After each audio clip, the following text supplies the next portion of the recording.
Hi everyone, I've created a short tutorial for you to help guide you through creating a sign up form for parents for parent-teacher student conferences.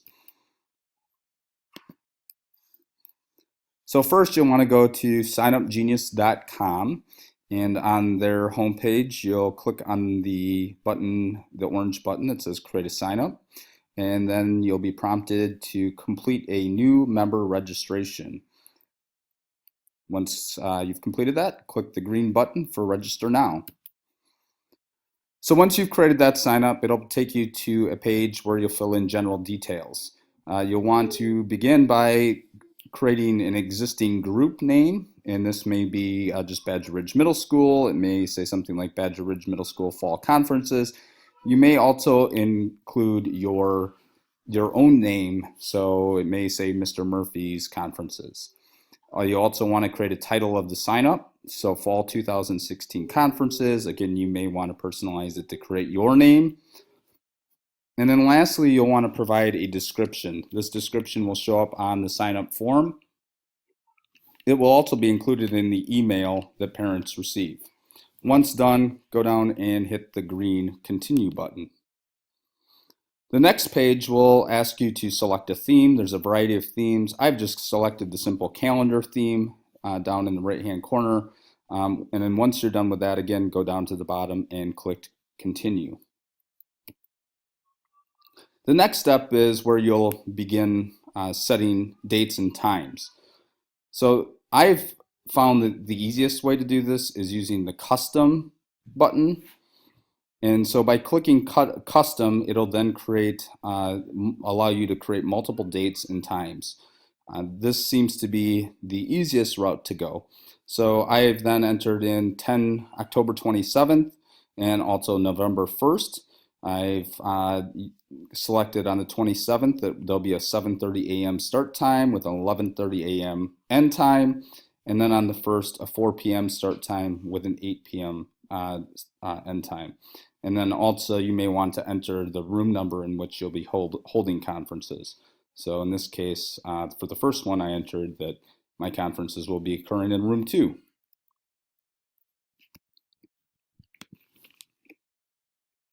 Once you've completed that, it's going to prompt you to create time slots. Notice down at the bottom first here, you have an option, and I would leave the first option here where it's the dates and times first, and then the time slots over to the right, and this is how parents will see the sign up.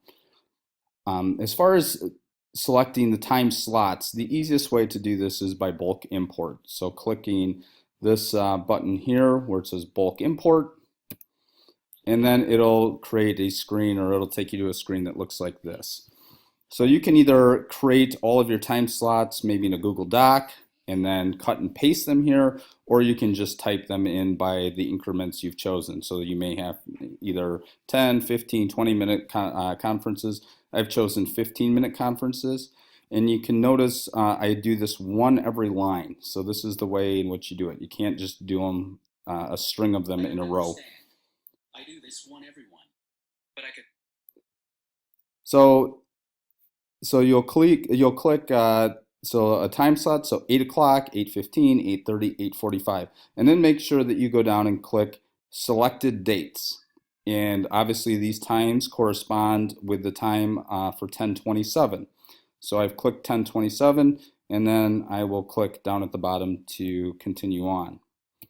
Once I've done that, you'll notice it's populated, so the sign up sheet so far. So you can see 10:27 and then the time slots that I've made available. I then will click bulk import again because I want to repeat this for the November 1st dates. It'll again take me to this screen where I'll insert my times conference slots, and then also I am going to select the date and be sure to select 11/1 as that correlates with the date or the time slots I've entered. I'll then click add slots. You'll then notice that I have entered time slots for both 10:27 and 11/1. If I've noticed that something is amiss in these time slots, it's easy to just edit the time slots. if I forgot that I needed to remove a time slot that's available, or that the time slots need to be different because maybe there's scheduled translated, interpreted conferences, I would just click on each of those individual boxes under Edit, and then I would hit either Edit the selected or delete the selected, however I want to do that, whatever's easiest. Once I complete and verify that down at the bottom, by clicking on the bottom, it takes me to the next screen, which just asks me to kind of select some settings that I'd like to do. Here I've selected that I would ask parents for both their name and email address, as well as I may want to click phone as well and require it by hitting yes, so that I get a more up-to-date phone number for parents. Lastly, I go down and I can set some additional preferences. In this, I've clicked that I don't want their parents' profile pics, if they have them, to display. I could also click some of these others. I may not want to encourage my members to share about this on Facebook or Twitter. So that those are options that you can select. Once I have verified all of that information, it'll take me to a screen that gives me a preview of my sign up page. And so I'll take one last look at this. Everything looks good based on what I entered, and I will go ahead and move on. To move on, at the top of the page, so this is a little bit different. It's not at the bottom of the page. You move to the top where it says proceed to invite and publish. If I found that there were some errors in my sign up form, I can still edit here. Otherwise, I just click on proceed to invite and publish. The last step is to enter email addresses. And so I found that the easiest way to do this is to manually enter emails. If you don't have your parent emails, Jan can go ahead and create a list of email addresses for you.